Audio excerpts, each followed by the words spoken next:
how you gotta do it. Neptune in Sagittarius. I had to make an appearance because I couldn't just come in any kind of way for Jupiter. I couldn't do that. What up, y'all? It's a rainy storm checking in. I'm a Cosmic Rootwork astrologist specializing in... Damn, just that quick. Wow, crazy. Specializing in Mars activation as well as North Node and South Node consultations. So if you would like to book a personal reading with me, you can hit me up at arainystorm.wix.com/info. And if you would like to book a personal reading with me, you already know where to find me. All those links below. I don't want to spend too much time talking, but I am back. You feel me? I'm back to finish out the Neptune series so we can get on to Pluto. All right.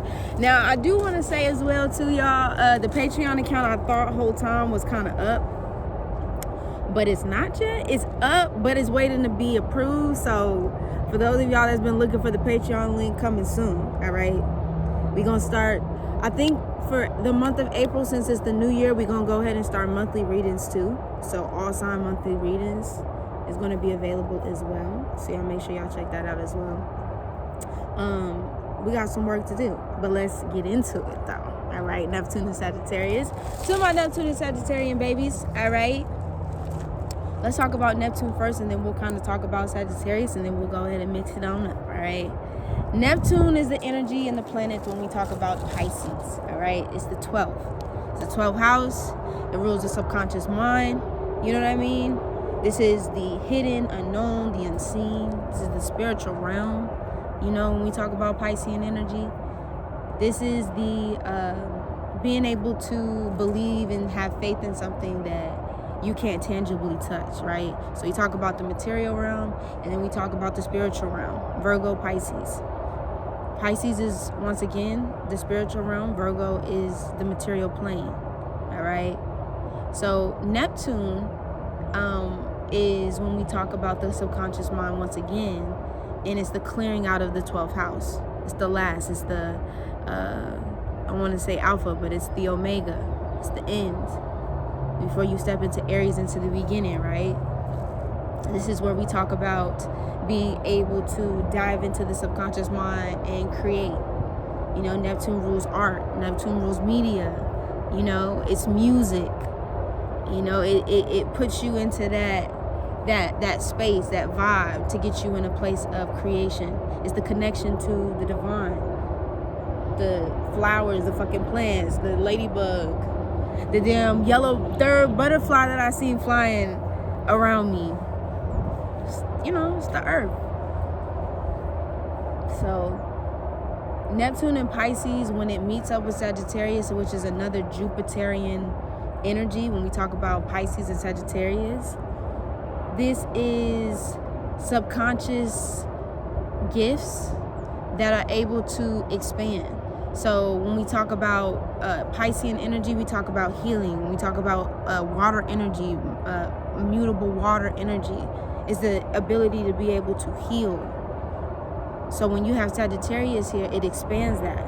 You know what I mean? It's the ability to be able to fully heal your body, to rejuvenate your body, to reset your body through your mind, to see something in your mind and then see it come full fruition into your reality. Neptune, you know, it's your mirror.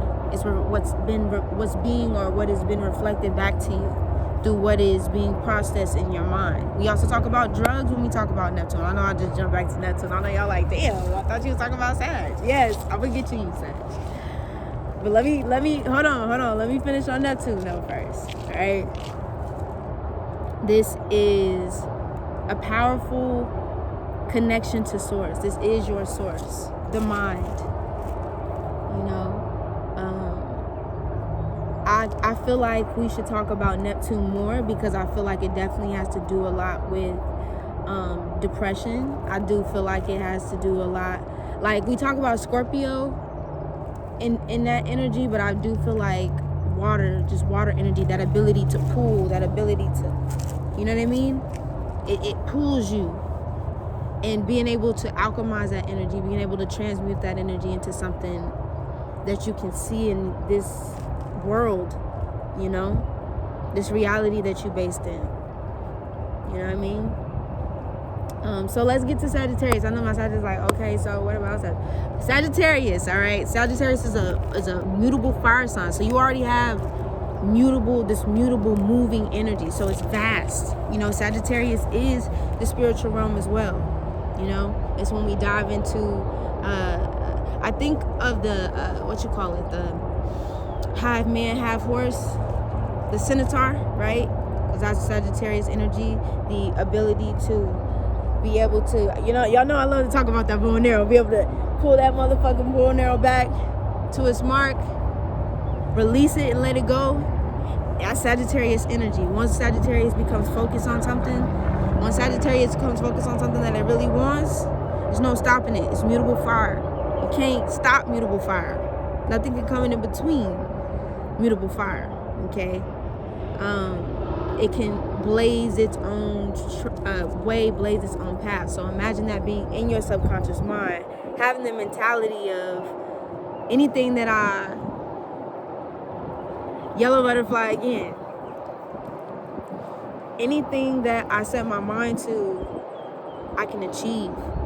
We also talk about Sagittarius in guru energy, like a teacher, somebody who's able to receive vast amounts of information, because Sagittarius sits on the opposite side of Gemini. So being able to pick up information, being able to travel and have experiences, and being able to take those experiences and share those experiences with the rest of the world, and learning through those experiences, being connected to different cultures, people, places, things, food, you name it.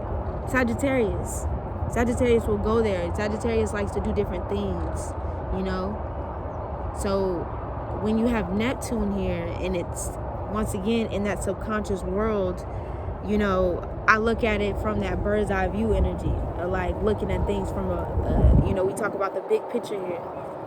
Sagittarius looks at things from a broader scope. It's not super duper focused on the details. It kind of just knows. Like Sagittarius is like, all right, I can see this, so therefore if I see this, then you know what I mean? It's possible. I don't really have any other doubt. There's really nothing else keeping mutable fire away from what it's come to do. Sagittarius knows that it's come here on a mission. You feel me?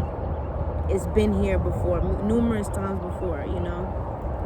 This also, when I talk about Sagittarius, I don't know if I talked about it at the beginning, but that 13-year cycle. So this was like around the 1970s through 84, I think. Or 83, something like that, or 19, something like that, right?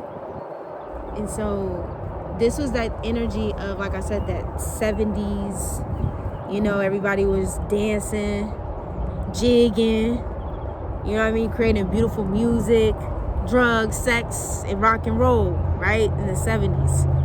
And then you go into the 80s, where, we talk about the beginning stages of the crack epidemic, and the AIDS epidemic, right? In this in-between time, right? So there were so many divisive things that happened in this time. Sagittarius was definitely a time of expansion. Anytime we have heavy Sagittarius energy, right? Things are, it's this Jupiter energy. It just wants to expand those things. It wants to blow those things up, right? It wants to put it over here, put it over there, send it over here, you know what I mean? It's focused. Sagittarius energy is focused in the world, right? This is worldview energy, whereas Gemini is more so local communities, right? So when you have Neptune in Sagittarius here, this is the energy that, Sagittarius wants to see how it can live its life more so from experience. It's like I said, it's not too focused on the concrete details. Sagittarius teaches through its experiences. People learn from Sagittarius because Sagittarius shares their experiences. It's very, like I said, expansive. It's future forward thinking. You know, when I think of Jupiterian energy or Sagittarian energy, I also think of our ancestors too. So being able to, like, this is the first thing that came in my mind when I said that. So when the avatar goes into the avatar state, when Avatar goes into the avatar state, all the ancestors just, all the ancestors just, you know what I mean? One at a time. It's that connection, is being able to establish that connection, right? They give you knowledge. The ancestors give you knowledge. They drop those gems on you. You know what I mean? They come in as your teachers. They come in as your gurus. They bestow the knowledge onto you. All right? They bestow the knowledge onto you with Neptune and Sagittarius here.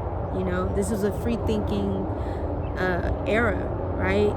Everybody had their own opinion, what they felt was right, what they felt was wrong, what they wanted to do, how they were going to do it. A lot of life-changing, life-shifting organizations and movements happened during this time.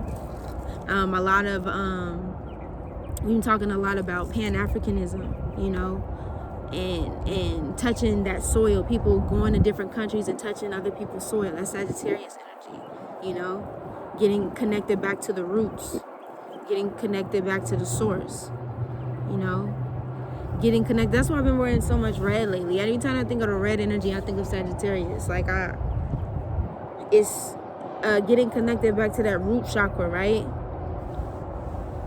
Those roots, pulling up those roots. You know, we still went from Neptune and Scorpio to Neptune and Sagittarius. So once those roots have been pulled up, this is where we at. This is what I have with Neptune and Sagittarius. It is able to, I feel like, bring people closer to their truth. And when I think of Neptune and Sagittarius, Sagittarius is the truth. You know, it might be your truth, but it's your truth, right? Sagittarius energy, that's your truth. You know, and people being able to express that, and not only vocalize it, but express that through art, creativity, teaching, sharing with each other, traveling to different countries and communicating, connecting with each other. I think of Culture Fest, so like people being able to see how, like I said, other people live, trips, people taking trips to different countries at this time, you know, or even if you're not taking a physical trip to a country, you being able to read about it or see it on TV or, you know, projecting it in your mind. How you know what I mean? How you want to live and envision that life. Sagittarius is not afraid of risk. You know, Sagittarius doesn't think about the risk. Sagittarius just does. Like I said about that bow and arrow. I know I'm going in. Like, something is in me like, yo. Like, this Sagittarius energy, once it points that arrow on that bullseye, it's a wrap. It's really nothing you can do. So this generation, when it comes back and this shit falls back on you, just know that you have the opportunity and the ability to connect to a higher power and a higher source. We all do, but y'all, like Scorpio, are divinely connected to that. It's intrinsic. It's intrinsically divinely connected to you.